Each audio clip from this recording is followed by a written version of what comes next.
જય માતાજી અને હેપી ધૂળેટી.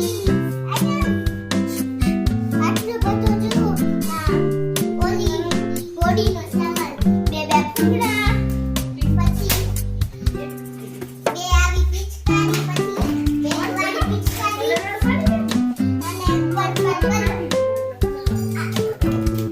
વાહ,